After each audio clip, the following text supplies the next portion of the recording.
Other people tap dance to work. What's the secret of that? You find your passion. You find your passion. I was very, very lucky to find it, when I was 7 or 8 years old, and fortunately, my children have found their passion. One son loves farming like nothing else. One son loves music like everything else, and all three of them love philanthropy and what they get to do. You're lucky in life when you find it, and you can't guarantee you're going to find it in your first job out. But I always tell the college students that come out, I say, take the job that you would take if you were independently wealthy. You're going to do well at it. If you think you're going to be a lot happier if you've got 2X instead of X, you're probably making a mistake. I mean, you ought to find something you like that works with that, and you'll get in trouble if you think that making 10X or 20X is the answer to everything in life, because then you will do things like borrow money when you shouldn't, or maybe cut corners on things that your employer wants you to cut corners on. Or it just doesn't make any sense. You won't like it when you look back on it. 3 things in hiring people: look for integrity, intelligence, and energy. And he said if the person didn't have the first 2, that the latter 2 would kill them, because if they don't have integrity, you want them dumb and lazy. You don't want them smart and energetic. It never bothered me if people disagreed with what I thought, as long as I felt I knew the facts. I mean, there's a whole bunch of things I don't know a thing about. I just stay away from those. So I stay within what I call my circle of competence.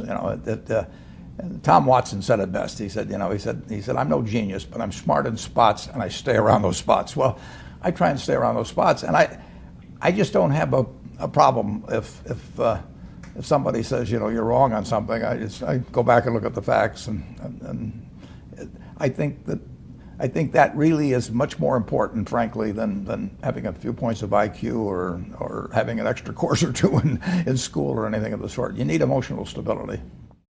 I just read and read and read. I probably read 5 to 6 hours a day. I don't read as fast now as when I was younger, but I read 5 daily newspapers. I read a fair number of magazines. I read 10Ks. I read annual reports, and I read a lot of other things too. So I've always enjoyed reading. I love reading biographies.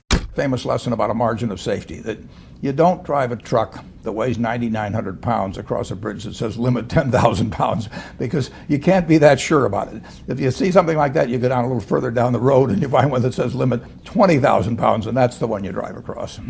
The nature of capitalism is that people want to come in and take your castle. It's perfectly understandable. I mean, if I'm selling television sets or something, there's going to be 10 other people that are going to try and sell a better television set. If I have a restaurant here in Omaha, people are going to try and copy my menu and give more parking and take my chef and so on. So capitalism's all about somebody coming and trying to take the castle. Now, what you need is a castle that has some durable competitive advantage, some castle that has a moat around it. And that moat, one of the best moats in many respects, is to be a low-cost producer. But sometimes the moat is just having more talent. I mean, if you're the heavyweight champion of the world and you keep knocking out people, you've got a competitive advantage as long as you can keep doing it. And it's very profitable if you're the one that happens to be able to do it. If you can turn out great motion pictures, I mean, Steven Spielberg, I mean, he's a fellow to bet on, and it has enormous economic value. You'd be surprised at my days. I mean, they're very unstructured, no meetings. None. I mean, I don't like meetings, and I read a lot. I wish I were a faster reader. I'd get more done. But I do read a lot, and I'm on the phone a moderate amount. Our businesses run themselves basically out there. My job is allocating capital, and that's what I'm thinking about. But I don't like to have things all packed hour to hour to hour. And Bill and I are both extraordinarily lucky. I mean, we really get to do what we like to do, the way we want to do it, with people that we choose to be around, and they're terrific. I mean, we've really got everything our way, and we're very fortunate. And in his world, he has a different kind of pace than I have, but we both love it the way we do it. And my guess is that we're each the most productive in that particular mode too, because it fits our personalities and aptitudes. What kills great businesses, if you look at, I do believe in looking at history, and I like to study failure, actually. And my partner says all I want to know is where I'll die, so I'll never go there. And we want to see what has caused businesses to go bad. And the biggest thing that kills them is complacency. I mean, you want a restlessness, a feeling that, you know, that somebody's always after you, but you're going to stay ahead of them. You always want to be on the move. And when you've got a great business, you know, like Coca-Cola, which is, there aren't any like Coca-Cola, but you really, the danger would always be that you rest on your laurels. But I see none of that, obviously, at Coca-Cola. But that is the key, to compete the same way when you've got 1.8 billion servings being sold daily as when you were selling, you know, 10 a day. And that restlessness, that belief that tomorrow's more exciting than today, you know, you just have to have it permeate the organization. Who was Ben Graham? He was your primary mentor, model? He was a wonderful man, and he was my professor at Columbia. I read his book when I was 19 at the University of Nebraska, and I'd started investing when I was 11, and I started reading about it when I was like 7. So I'd gone through I read every book in the Omaha Public Library that there was on, by the time I was 12, on investing and stock market. And I had a lot of fun, but I never really found out, I never got grounded in anything. And it was entertaining, but it wasn't going to be profitable. And then I read Graham's book, The Intelligent Investor, when I was at the University of Nebraska.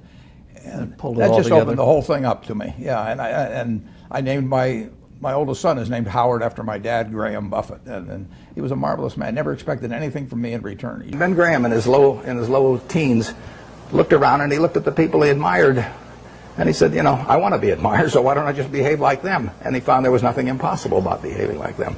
And similarly, he did the same thing on the reverse side in terms of getting rid of those qualities. You have given a lot of fabulous advice, but what's the best advice that you've ever received?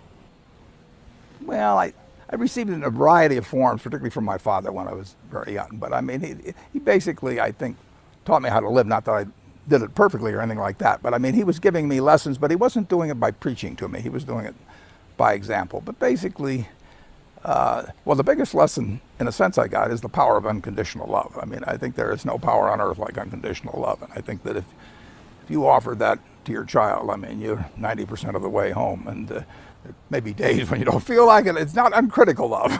That's a different animal. But to know you always can come back. I mean, that is huge in life. That takes you a long, long way. And I would say that every parent out there that can extend that to their child at a very young age, it's going to make for a better human being. And you felt like you got that kind of unconditional love from your dad? I absolutely did, yeah. That is a powerful thing. It is a powerful thing. Thank you for watching. I'd love to know what you think of Warren Buffett as an entrepreneur. Let me know your thoughts by leaving it in the comments below. I made this video because Ray Carter asked me to, so if there's a famous entrepreneur that you want me to profile, leave it again in the comments below and I'll see what I can do for you. Thank you for watching, continue to believe, and I'll see you soon.